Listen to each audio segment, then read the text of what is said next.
Hi there, this is Doc Mountain and I welcome you to my YouTube channel.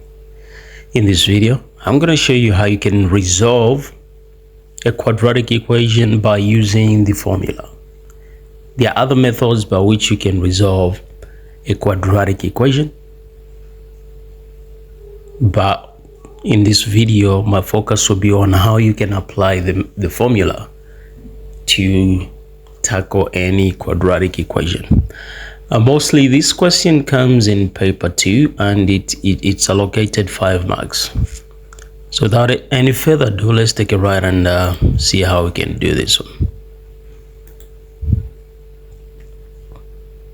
Okay, here we go. So this is the question that was encountered by the internal candidates, those that wrote mathematics last year, that is 2023, and this is paper 2. So here's the question. It's saying solve the equation 3x raised to the power 2 plus 13x minus 7, which is equal to 0. So you can always identify the quadratic equation by simply checking out the highest power.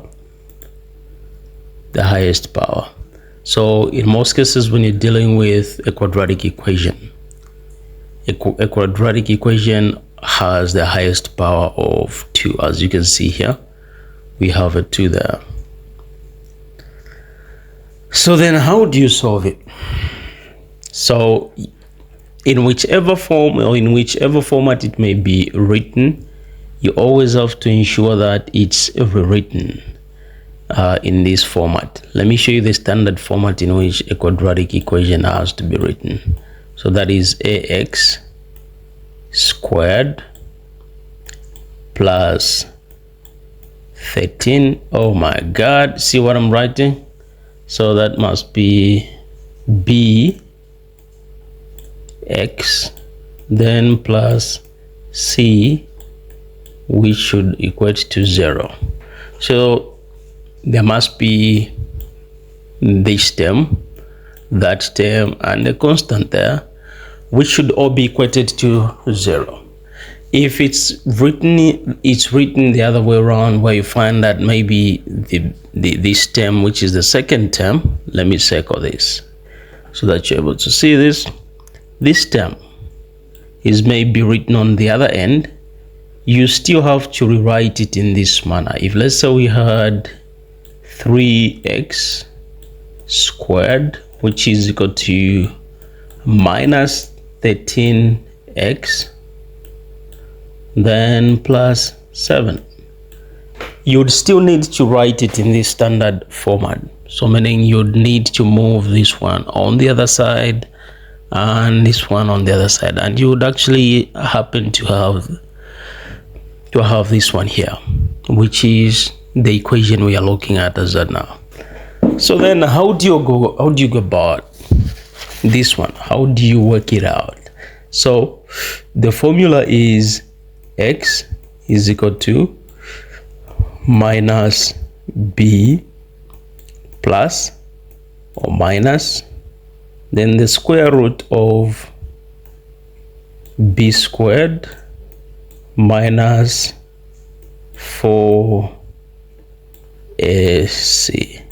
Then this should be divided by 2a. Okay, so that's the formula that we apply. So after you've done this, you need to identify a, you identify b, then you also identify c in the equation that you've been given, which is the quadratic equation. So this a here denotes a coefficient, which is a number in front of x. So this is the one that we have. So we can say a is equal to 3, then b is equal to 13. That's positive 13. Take note of the signs, they are very important. Then c is equal to negative 7. So now after you've identified these coefficients and the constant, you have to plug them into the equation. So we're going to write x is equal to, negative is there in the equation, so it has to be there. Then you plug in b here. So b is 13. Then we write plus or minus. Okay, there we go. So b squared, that's 13 squared minus 4. What is a? A is a 3. Then what's c? That's negative 7. Then I draw the line all the way from the equal sign, covering all these other terms on the right side. Then over to a is actually a 3, so we're gonna write a 3 here. Okay, so from here we can say now x is equal to this negative times 13, that will give us negative 13 plus or minus. Then we need to write the answer that you get when you square 13. That's 169. Okay, that's 169. 169. You may have a question that how have I found that one? So 13 squared, these are indices. When you expand that one, that will be 13 times 13. It's not 13 plus 13, but 13 times 13. So the answer will actually be 169. Okay, so that's how it is. So here we'll need now to multiply out these signs. So you're starting from here, the middle term here, or you're starting from here. Negative times positive, that's negative, then times negative, that would be positive. Okay, then 4 times 3, that's actually a 12. Then 12 times 7, that gives us 84. So we got 84 here over 2 times 3, that's actually a 6. So we can add what's on the inside of the brackets before we do anything. Take note of how I'm writing everything. So that will be x is equal to negative 13 plus or minus 169 plus 84. What do you get? That's 253. So here on the inside we are going to have 253 over 6. So now this is the part where I used to make mistakes and teachers couldn't actually correct me. So then how do you work it out to the end? So this is how you do it. This is how you do it. Let me erase what is on this side so that you're able to see everything that I'm doing here. Okay, so let's take a look at this. Okay, so we can split them and say x is equal to negative 13. We split these two signs, although these two operations. Then we say plus 253 over 6. Then we say x is equal to minus 13. Now we are going to pick the second operation, which was at the bottom here, minus the square root of 253 over 6. Okay, so we can punch everything on the calculator and find the answers. So here we're gonna say x. Okay, so that will be negative 13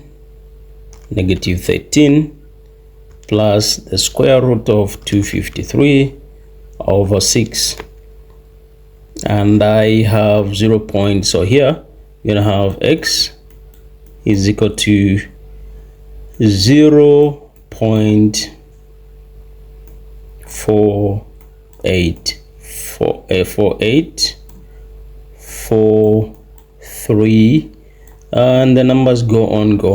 So now they're saying that we have to round off our answers correct to 2 decimal places, so we need to have 2 digits after the decimal point. Now this number here is a 4, it's less than 5, so this one will be left the way it is. So we're gonna write x is equal to 0.48. This is the first answer. Remember, a quadratic equation has 2 solutions, which are called the roots. So we can move on to the other one and say x is equal to, we are now executing this one where we have negative 13 here, this one here, negative 13 minus 253 over 6. And when we punch the calculator, we have negative 4.8176, and the numbers go on. So we can round it off to 2 decimal places as we've been told. So that would be negative 4 point. Remember, there must be 2 digits after the decimal point. So we check out this number. We have to remain with these 2 digits. So we have to check out this number, which is here. Is it equal to 5 or greater than 5? So it's greater than 5. So we need to increase this one here by 1. So that would be negative 4.82. And we have found the 2 solutions for the problem. So this is how you work out problems that have to do with quadratic equations by the formula. Thank you so much for watching. Don't forget to share, like the video, and comment so as to indicate what you want me to do the video on. Thank you. Stay blessed.